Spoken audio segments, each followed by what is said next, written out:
भी कारक है, सूरज भी है, बुध भी है, लेकिन चंद्रमा और सूरज अमावस्या कारक है। इसको पितृकारक भी हम मानते हैं। जो जातक शिक्षा के समय अपने माता पिता से वार्तालाप में झूठ बोलता है, झूठ बोलने का सबसे बड़ा कारक ग्रह चंद्रमा है। जी, चंद्रमा बहुत झूठ बोलवाता है। खाएगा मसाला डोसा, खाएगा आइसक्रीम। बुध का कारक है दोनों तरफ। वह शुक्र को भी करता है, चंद्र को भी करता है, लेकिन सूरज के साथ उसका नहीं चलता, आना मंगल के साथ उनका चलता है, क्योंकि ये दोनों थोड़ा सा दूसरे हैं। हाँ, लेकिन क्या है, बुध दोनों को बेवकूफ बनाता है, चंद्रमा को भी और शुक्र को भी। बुध कहता है जो कि हम बहुत बुद्धिमान हैं, जैसे पढ़ाई के समय में बहुत बच्चों का कहता है हमने जो टास्क तैयार कर लिया वो बहुत है। अब अमावस्या के रात में जो भी जातक जन्म लेते हैं वो थोड़ा आलसी प्रवृत्ति के भी होते हैं। ये आज आप लोग समझ जाइए। अमावस्या में जो बच्चों का जन्म होता है उनका थोड़ा आलसपना रहता है, उनका ग्रोथ पर बहुत ध्यान देना पड़ता है। ग्रोथ का पढ़ाई लिखाई का ले लीजिए, खान पान का ले लीजिए, कपड़े पहनने का ले लीजिए, सुख का ले लीजिए, ग्रोथ कारक है। लेकिन यह विद्या रेखा यदि बुध पर्व की ओर ज़्यादा जा रहा है, इसका मतलब है बुध इसको बहुत ही प्रताड़ित किया हुआ है।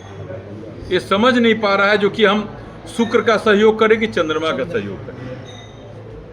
जी, बुध दोनों तरफ आनंद ले रहा है। अब उसमें मनोविज्ञान क्या कहता है, यदि संतान बुद्धिमान है तो सूर्य अपना निर्णय ले लेगा पिता के कारक में, या तो मंगल की ओर आएगा। मंगल माने पिता या माँ जो निर्णय लेते हैं तो संतान कहते नहीं, पिताजी जो कहते वही करेंगे। लेकिन उसका मित्र या सहेली, मित्र या सहेली, क्योंकि चंद्रमा को भी हम स्त्री कारक मान लेते हैं, तो चंद्रमा मन कारक है, शुक्र सुख कारक है। अब उसका मित्र कहता नहीं, तुम अपने माता पिता से चुपके से काम करो, हम तुमको सहयोग करेंगे। इसका मतलब बुध प्रबल होकर शुक्र को डाइवर्ट कर दिया, भ्रमित कर दिया उसको। जब इस भ्रम की स्थिति में हम आते हैं तो ये रेखा एक शनि पर्व की ओर गया, पितृदोष कारक माना गया। अब शनि की शत्रुता सूर्य से है, ये है। यह अपने पिता को डाउन कर दिया, ये पिता को बात बतलाना बंद कर दिया। और जब पिता को बात बतलाना डाउन कर दिया तो वह कहीं न कहीं से विद्या कारक में व्यवधान आता है। तो हम आपको उस दिन बतलाए थे, जो हाई स्कूल या इंटर में 2-3 विषय में या तो क्रॉस लगे, 2-3 विषय में आदमी नंबर जब कम लाता है तो कहता नहीं हमने तो बहुत अच्छा लिखा था लेकिन नंबर वालों ने हमको कम दिया, माने जो कॉपी जांचने वाले हैं। ऐसी बात नहीं है, उसमें क्रमांक हमको चंद्रमा शुक्र बुध या मंगल शुक्र को लेके चलना पड़ता है।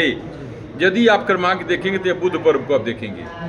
जिस जातक के हाथ में इस प्रकार का हो वह जातक जरूर पढ़ाई में कहीं न कहीं से बदमाशी की है, पढ़ाई में कहीं न कहीं आलस किया है।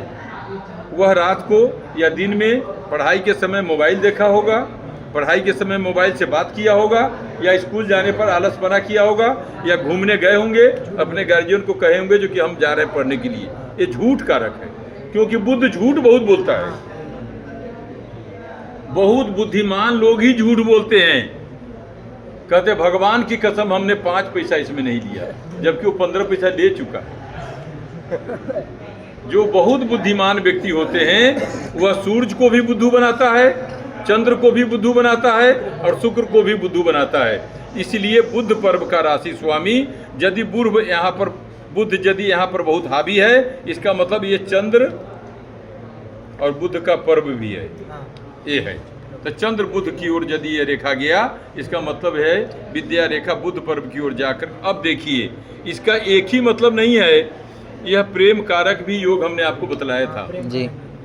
उस दिन हमको सब याद है पंडित जी, आप 15 दिन पहले का टास्क चलेंगे, मैं आपको बता दूंगा। अब आप कहेंगे जो कि क्या कारक है, केवल क्या करता है, जो बहुत सारे लड़के और लड़कियां पढ़ाई के समय मित्रता के कारण भी काम गड़बड़ करते हैं। प्रेम का अर्थ गलत नहीं है, आप वार्तालाप करिए, लेकिन वार्तालाप के समय अपने शिक्षा का ध्यान दें, खान पान का ध्यान दें, अपनी मर्यादा का ध्यान दें। बुध भंग योग भी करता है जी, शुक्र और बुध दोनों एक दूसरे के विचारों को भंग करता है। बहुत लोग इसके कारक ग्रह भी मानते हैं, जो शुक्र बुध जिसका बहुत तेज तरार होता है वह बहुत ऊंचे लेवल पर भी जाता है, ऐसा मानना है। अच्छा कार्य करेगा। कौन? जिसका चंद्रमा मन नियंत्रण करता है। लेकिन मन यदि क्योंकि यह चंद्र का पर्व भी है और बुध का भी है, तो चंद्रमा यदि अपने मन पर नियंत्रण किए हुए है, यह बुध शिखर पर पहुंचाएगा। वो अपने पढ़ाई में लीन होगा। यदि किसी सहेली का, मित्र का, बाप मतारी का भी फोन आएगा, कहेगा अभी माथा मेरा बहुत दर्द है, जबकि पढ़ रहा है, लेकिन उसको कहेगा अभी माथा दर्द हो रहा है, 1 घंटे 2 घंटे के बाद हम फोन करेंगे। वही लड़का लोग करता है या लड़की लोग करते हैं, वो माथा दर्द का बहाना करके फोन से बात करते हैं। यदि लड़का या लड़की तेज तरार है तो बुध का उपयोग माथा दर्द का पढ़ाई में करेगा। फिर उसके बाद थोड़ा वार्तालाप भी होगा तो उधर ट्रैक तैयार कर ली, तो बुध उनसे विश्वासघात नहीं करता, वो सोचता है चंद्रमा को डाइवर्ट कर दिया इसलिए इस कारक ग्रह को हम लोग यहाँ भी देखते हैं। दूसरी बात, यह चंद्र बुध शुक्र के साथ भ्रमण योग भी बनाता है। चंद्र बुध और शुक्र भ्रमण योग भी बनाता है। आप घूमने से पहले यदि चंद्रमा अष्टम भाव में हो, चंद्रमा व्यय भाव में हो, या चंद्रमा बहुत जगह हम देखते हैं कर्म भाव में भी हो, ऐसा माना गया है, तो व्यक्ति चंचल स्वभाव का होता है। चंद्रमा अष्टम भाव, व्यय भाव या कर्म भाव, जी, ये यदि 3 भाव में चंद्रमा हो तो यह भ्रमणशील भी माना गया है, घूमने फिरने वाले। तो बहुत सारे लक्षण को देख करके आज आपको हमने कहा कि विद्या के क्षेत्र में यदि इन 3 राशियों का महती योगदान है, कर्क का चंद्रमा, सिंह का सूर्य और कन्या का बुध। क्यों?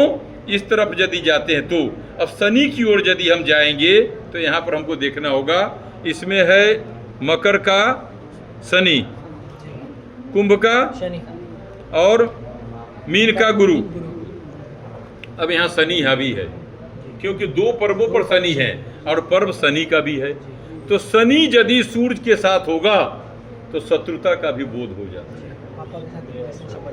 जी, कभी कभी मित्रगण हमसे विश्वासघात करना चाहता है तो सूर्य उसको डाइवर्ट करता, कहता तुम विश्वासघात से बचो, क्योंकि शनि विश्वासघात का तो करना चाहता है, बचता कैसे ये देखिए, क्योंकि ये मंगल का पर्व है।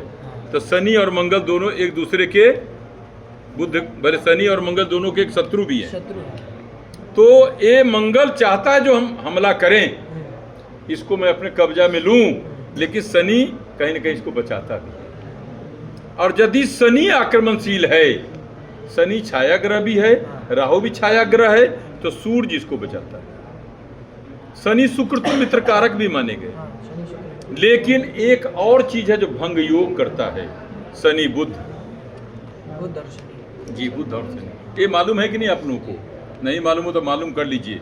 जिस कुंडली में शनि और बुध एक साथ हो, यदि यह बच्चा बाल बाल बच गया, बहुत भाग्यशाली है, नहीं तो शादी के बाद भी ये लकीर खींचा हुआ है।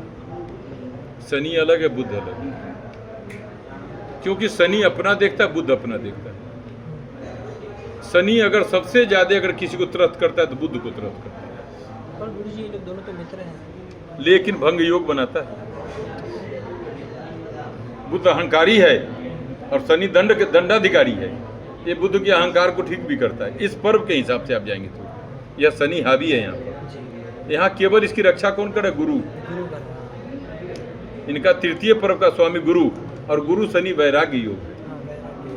वैराग्य योग है तो जब ये लोग कहीं से भी जब मित्रता करने के पुरुष या स्त्री चाहेंगे तो कहीं ना कहीं शनि इसको कहता है ये आदमी ठीक नहीं है। गुरु महत्वाकांक्षी भी है, जब अत्यधिक महत्वाकांक्षी की कोई बात करे तो सतर्क शनि करता है ये आदमी ठीक नहीं, इसे मित्रता न किया जाए। इसलिए शनि गुरु वैराग्य करके मित्रता को भिन्न करवाता है, फिर उनकी शिक्षा दीक्षा प्रारंभ हो जाती है। कब? ठोकर लगने के बाद।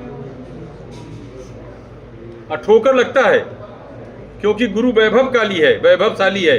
हो सकता है वो आदमी आपसे मित्रता कर रहा है किसके लिए? धन के लिए, पर्सनालिटी के लिए, यूज करने के लिए। ये हम बहुत सुंदर हैं, हमारी व्यवस्था बहुत सुंदर है। तो शनि और गुरु वैराग्य कारक होने के बाद शनि मंगल के साथ मिलकर के, तो एक क्रमांक ये जो तीनों हाथ है, तीनों उंगली, जिसका बहुत विचार करना पड़ता है पंडित जी। ये आप समझ जाइए। आप इसमें सबसे महत्वपूर्ण है शुक्र बुध चंद्रमा।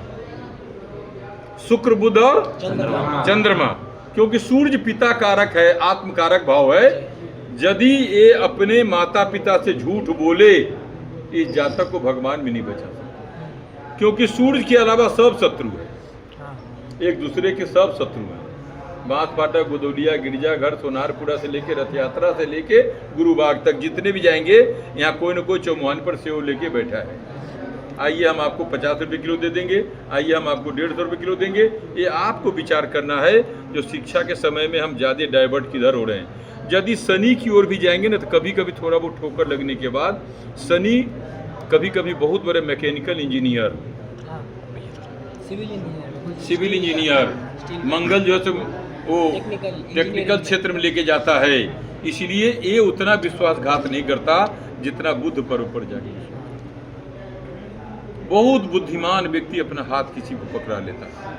आओ यार थोड़ा हाथ मिलाते हैं, हाथ मिलाने वाला समझ जाता, हाथ मिलाए तो सब मिल गया। इसलिए इस बात को ध्यान। कई मिनट हो गया? 16 मिनट। जाइए। नमः